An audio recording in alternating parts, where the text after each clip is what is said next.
तो hello friends, तो आज मैं आपको जिस मूवी की स्टोरी एक्सप्लेन करने वाला हूँ, ये एक सच्ची घटना पर आधारित काफ़ी बेहतरीन मूवी है।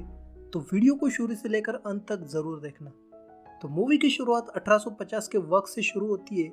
ये वो वक्त होता है जहाँ पे ब्लैक लोगों को यानी कि निग्रो लोगों को गुलाम बनाकर रखा जाता था और इन लोगों को खरीदा और बेचा भी जाता था। तो मूवी के पहले ही सीन में हम ऐसी एक निग्रो लड़की को देखते हैं जो कि गुलाम है और वो आज़ाद होना चाहती है और वो किसी की प्रॉपर्टी बनकर नहीं रहना चाहती। और इस लड़की का नाम है मिंटी। और तभी उसका पति आ जाता है जिसका नाम है जॉन। और वो बहुत खुश होता है क्योंकि उसे वकील की तरफ से उसके आज़ादी का लेटर मिल गया था। इससे मिंटी और उसकी फैमिली बहुत खुश थी। और जॉन और मिंटी की फैमिली उसके मालिक के पास जाते हैं जिनके वो गुलाम थे। तब मिंटी के पिता कहते हैं कि जॉन ने वकील की सलाह ली है और अब वो आज़ाद है, पर वो मिंटी के साथ परिवार बढ़ाने के बारे में सोच रहा है और उनके बच्चे आज़ाद पैदा हो। और मिंटी कहती है कि आपने मेरी बहनों को बेच दिया, जबकि बात ये हुई थी कि मेरी माँ जब 45 वर्ष की होगी तो आप हम सबको आज़ाद करने वाले थे, पर अब वो 57 साल की है और हम अब तक आज़ाद नहीं है।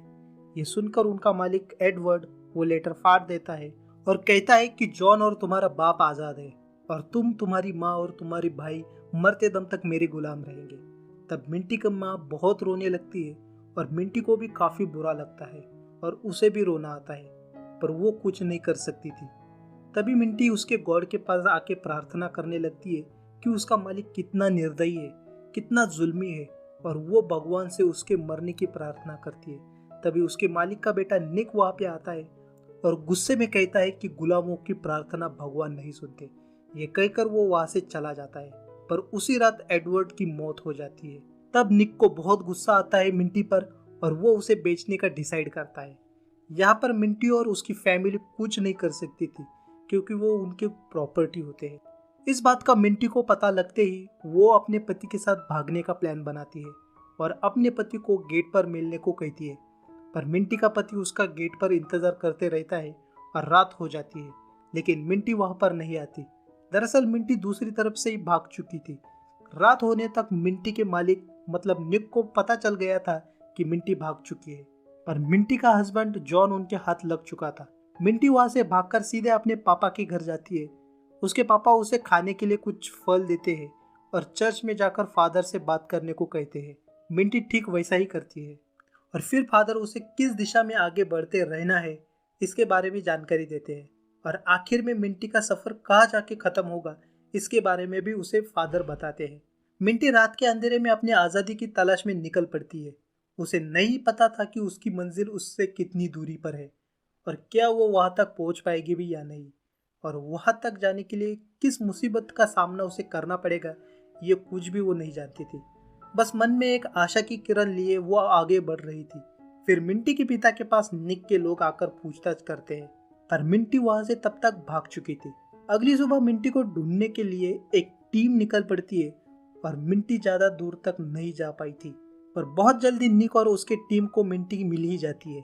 पर मिंटी ठान लेती है कि अब उसे उन सब की गुलामी नहीं करनी थी और उसे निक के लोगों ने ब्रिज पर दोनों तरफ से घेर लिया था, इसलिए वो ब्रिज से नीचे नदी में कूद जाती है और पूरी टीम मिंटी को नीचे जाके ढूंढने लगती है, पर उन्हें मिंटी नहीं मिलती और उन्हें लगता है कि मिंटी मर गई होगी, इसलिए वो वहां से चले जाते हैं। पर मिंटी मरी नहीं थी, वह जिंदा थी क्योंकि किस्मत ने उसे दूसरा मौका दिया था और वो आगे बढ़ती है। वो बहुत थकी थी, पर तभी वो एक गाड़ी देखती है और उसमें घास के नीचे जाके छिपती है और काफी दूर जाने के बाद वो गाड़ी एक जगह पर रुक जाती है और मिंटी उतर कर वहां से आगे चलने लगती है। फिर वो एक जगह पर पहुंच जाती है जहां पर वो उन लोगों से गैरेट नाम के आदमी का पता पूछती है और वो लोग उसे उसका सफर आसान करने में उसकी मदद करते हैं। और वो गैरेट नाम का इंसान के पास पहुंच जाती है जो कि एक दिन के लिए मिंटी का ख्याल रखता है, उसे खाना खिलाता है, उसे नए कपड़े देता है और अगले दिन मिंटी को सही रास्ता दिखाते हुए उसे जहाँ जाना है उस जगह की जानकारी देकर उसे रवाना कर देता है। और वो पहुंच जाती है फिलाडेल्फिया पेंसिल्वेनिया में, जहाँ पे उसे एंटी स्लेवरी सोसाइटी की तलाश है। ये सोसाइटी ब्लैक स्लेव्स को जो आज़ादी की ज़िंदगी जीना चाहते हैं उनको आज़ादी और जॉब दोनों प्रोवाइड करते हैं। तो मिंटी लोगों से पूछते पूछते उस जगह तक पहुंच जाती है। वहाँ उसकी मुलाकात विलियम स्टील नाम के आदमी से होती है जो कि एंटी स्लेवरी सोसाइटी के लिए एज ए चीफ काम करता है और वो मिंटी को देख के बहुत खुश होता है और हैरान भी होता है क्योंकि मिंटी पूरे 160 किलोमीटर पैदल चलकर आई थी और ये इम्पॉसिबल था। और फिर उसके बाद वो उसका नाम रजिस्टर में लिख के उसे एक नया नाम देता है और मिंटी अपना खुद का नाम चुनती है एज ए हैरियट टबमैन। उसके बाद वो विलियम उसको मरी नाम के एक औरत के पास लेकर जाता है। मरी एक बहुत ही बड़े घर की मालकिन है और वो अपने घर में जो ब्लैक लेडीज़ है जो बेसहारा है उनको आसरा देती है। मरी मिंटी का भी उस घर में स्वागत करती है, पर मिंटी को अफसोस हो रहा था कि वो और उसका हस्बैंड साथ में भागने वाले थे, लेकिन मिंटी अकेली ही भाग आई थी। और वो इसलिए जॉन के साथ नहीं भागी क्योंकि जॉन एक आज़ाद था और एक फ्री मैन था। अगर वो मिंटी के साथ पकड़ा जाता तो उसकी आज़ादी छीन ली जाती और उसे भी गुलाम बनाया जाता। पर मिंटी ठान लेती है कि वो वापस जाएगी और अपने पति को लेकर आएगी। उसके बाद मरी मिंटी को एक पेड जॉब भी प्रोवाइड करती है। मिंटी को पहली बार अपने काम के पैसे मिलने वाले थे और वो खुश थी और इसी तरह से 1 साल बीत जाता है। पर इस 1 साल के बाद मिंटी बहुत बेचैन होने लगती है और उसका मन नहीं लग रहा था और वो ठान लेती है कि वो इस गुलामी वाली ज़िंदगी से अपने पति और फैमिली को आज़ाद कराएगी और यहाँ पर लेकर आएगी। इसके लिए वो विलियम से मदद मांगती है, पर विलियम उसे मदद करने से मना कर देता है क्योंकि ये बहुत खतरनाक काम था, क्योंकि जॉन और मिंटी के फैमिली को इतने दूर से भगाकर लाना बहुत ही मुश्किल काम था। पर मिंटी हार नहीं मानती और खुद वापस जाकर अपने परिवार को यहाँ लाने की वो ठान लेती है। इसके लिए वो मरी से भी मदद मांगती है और मरी उसकी मदद करती भी है और वो मिंटी को एक फ्री लेडी की तरह कपड़े देती है और कैसे कॉन्फिडेंटली बात करनी है ये भी उसे सिखाती है और एक गन भी देती है ताकि कभी अगर कोई मुसीबत आ जाए तो मिंटी अपनी सुरक्षा खुद कर पाए। और मिंटी ट्रेन से अपने गांव जाने लगती है और वो एक फ्री लेडी है इसका यकीन दिलाने में वो कामयाब भी होती है। और फाइनली मिंटी 1 साल बाद अपने पति से मिलती है और दोनों इतने लंबे अरसे के बाद एक दूसरे को मिलकर बहुत खुश थे। और जॉन मिंटी को कहता है कि मैंने सुना था कि तुमने नदी में छलांग लगाकर अपनी जान दे दी थी, तब मुझे बहुत दुख हुआ था, लेकिन कुछ ही समय पहले मैंने दूसरी शादी कर ली और जिस लड़की से मैंने शादी की है वो बिल्कुल फ्री वूमन है, बिल्कुल मेरी तरह, और वो मेरे बच्चे की माँ भी बनने वाली है। ये सब सुनकर मिंटी को बहुत दुख होता है और उसका दिल टूट सा जाता है और वो रोने लगती है और उसे लगता है कि जिसके लिए मैं आई थी उसने ही मुझे धोखा दे दिया। खैर उसके बाद मिंटी अपने घर अपने पापा के पास जाती है, जहाँ उसे उसके भाई और दोस्त मिलते हैं जो कि उन्हें भी इस गुलामी की ज़िंदगी से आज़ाद होना था और उनकी कोई भी मदद नहीं कर रहा था। और तब मिंटी सोचती है कि मैं बस जॉन के लिए आई थी, पर यहाँ आके उसे यकीन होता है कि वो इन सब लोगों के लिए आई है। पर वो डरती है और सोचती है कि ये सफ़र ना ही छोटा है और ना ही आसान। एक तो उनके साथ एक छोटा बच्चा है और एक बूढ़ी औरत, इन सबको मिंटी सेफली फिलाडेल्फिया कैसे ले जाएगी यही मिंटी सोचती है। पर उसके पापा उसे मोटिवेट करते हैं कि तुम ये कर सकती हो और मिंटी मान जाती है। और उसके बाद उनके मालिक को ये पता चलता है कि ये सब स्लेव्स भाग गए हैं। उनका मालिक दिवालिया होने के कगार पे था, उसके पास बहुत कम पैसे बचे थे और इन सब स्लेव्स को बेचने के बारे में भी वो सोच रहा था। इसी बीच उसे इनके भागने की खबर मिलती है और उसे बहुत गुस्सा आता है। पर वहाँ पे मिंटी की बहन भी थी और वो भागी नहीं थी और इसके 2 बच्चे भी थे और निक उन बच्चों को बेचने की धमकी देकर मिंटी के बारे में पूछताछ करता है कि ये सब लोग कहाँ हैं और वो कैसे भागे। तब मिंटी की बहन उन्हें मिंटी के बारे में बताती है और तुरंत ये सब लोग मिंटी को ढूंढने निकल पड़ते हैं। तभी निक एक स्लेव कैचर को भी कुछ पैसे देकर हायर करता है। फिर सीन चेंज होता है, मिंटी के रास्ते में एक नदी आ जाती है और इसे तैर के जाने के अलावा कोई रास्ता नहीं था। पर इनमें से किसी को तैरना आता था और ना ही मिंटी को तैरना आता था और इनके साथ एक बेबी भी था, तो इसलिए मिंटी का भाई इनके साथ आने से इनकार कर देता है और फिर मिंटी हिम्मत दिखाकर वो नदी खुद चलकर पार कर देती है। ये देखकर उन सब में हिम्मत आती है और उसके पीछे पीछे वो भी नदी को पार कर देते हैं और मिंटी इन सबको फिलाडेल्फिया के एंटी स्लेवरी सोसाइटी में लेकर आती है और इनकी मदद विलियम करता है और इन सबको घर और पेड जॉब प्रोवाइड किया जाता है। आज के बाद ये किसी की भी गुलाम नहीं थे और वो अब आज़ाद थे। फिर उसके बाद विलियम हैरियट को उसके एंटी स्लेवरी सोसाइटी के कमिटी में ज्वाइन करने को भी कहता है और मिंटी का काम होगा कि वो और स्लेव्स को आज़ाद करना और विलियम तक पहुंचाना। और मिंटी अपना काम बखूबी और सफाई से करती है। वो बस कुछ ही दिनों में सैकड़ों लोगों को भगाकर लाने में कामयाब हो जाती है। पर मिंटी और ये लोग सभी के नज़रों में आ गए थे। वो मिंटी को पकड़ने और ढूंढ कर देने के लिए कई सारे इनाम रखते हैं। बहुत सारे लोग, बहुत सारे स्लेव कैचर की टीम मिंटी के पीछे लगे हुए हैं और उसे पकड़ना चाहती है।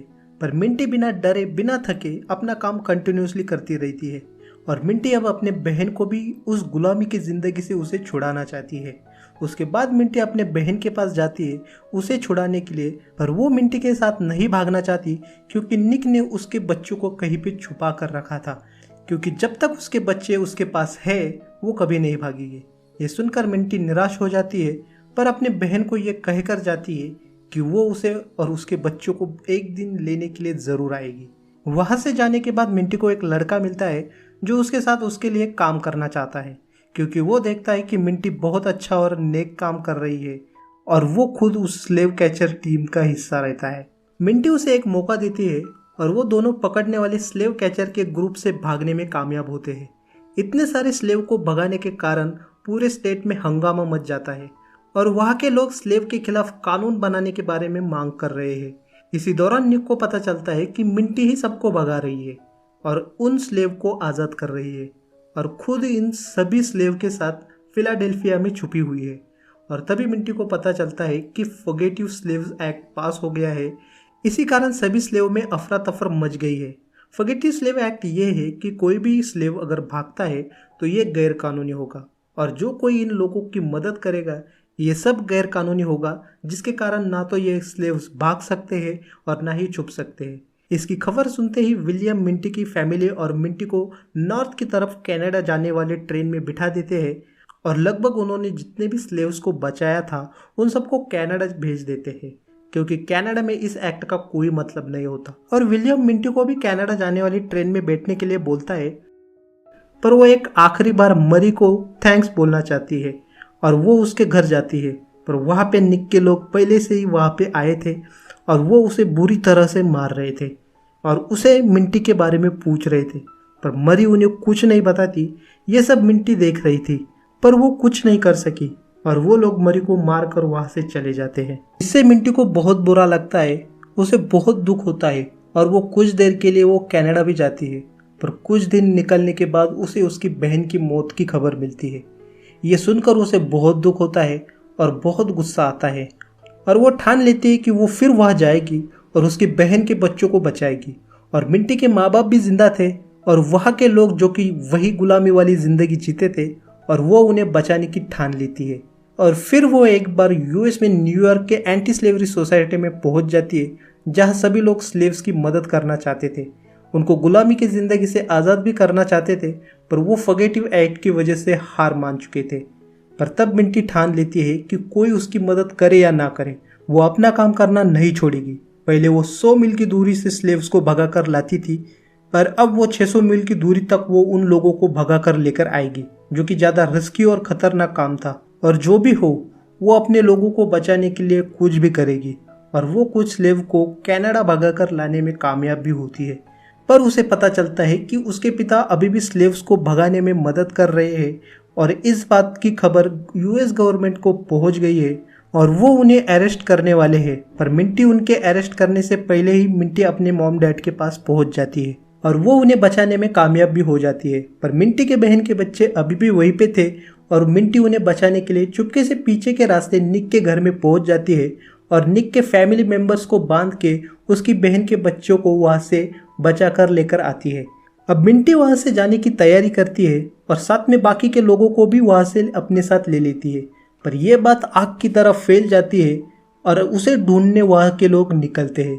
पर इनको ढूंढते ढूंढते सुबह हो जाती है, पर मिंटी इन सब के सामने से सबको चकमा देकर वहाँ से भागने में कामयाब होती है। पर फिर भी निक और वो स्लेव कैचर उसे ढूंढते ढूंढते उसके बहुत करीब पहुँच जाते हैं। और इससे पहले निक मिंटी और इन लोगों को देखे, इससे पहले मिंटी इन्हें देख के अपने मॉम डैड को आगे बढ़ने को कहती है और फिर वो निक का ध्यान भटकाने के लिए अलग दिशा में भागती है ताकि बाकी के लोग सही सलामत पहुंच जाए। तभी भागते भागते वो स्लेव कैचर मिंटी को गोली मारने वाला था, तभी निक उसे गोली मारता है और फिर से वो मिंटी का पीछे करने लगता है। पर इस बार वो मिंटी को पकड़े, मिंटी उसे पकड़कर उसकी गन छीन लेती है और उसे घुटने पर लाती है। वो मिंटी से अपनी जान की भीख मांगता है, गिड़गिड़ाता है और धमकी भी देता है, पर मिंटी उसकी बातों में नहीं आती और उसकी जान उसे भीख में देकर उसका घोड़ा वहाँ से लेकर वहाँ से चली जाती है। और इसके बाद मिंटी अपनी ज़िंदगी की आखिरी दिन तक स्लेव्स को आज़ाद कराने की लड़ाई लड़ती ही रहती है और वो उसमें कामयाब भी होती है। ये सिलसिला कई सालों तक चलता रहता है। इन सब में उसका साथ देने के लिए हज़ारों लोग जुड़ते हैं और फिर हैरियट की मौत 10 मार्च 1913 में हो जाती है। और इसी के साथ ये मूवी यहीं पे ख़त्म हो जाती है। और अगर आपको ये मूवी एक्सप्लेनेशन पसंद आया तो चैनल को एक लाइक और सब्सक्राइब ज़रूर करना और कमेंट करना कि आपको इसमें क्या पसंद आया।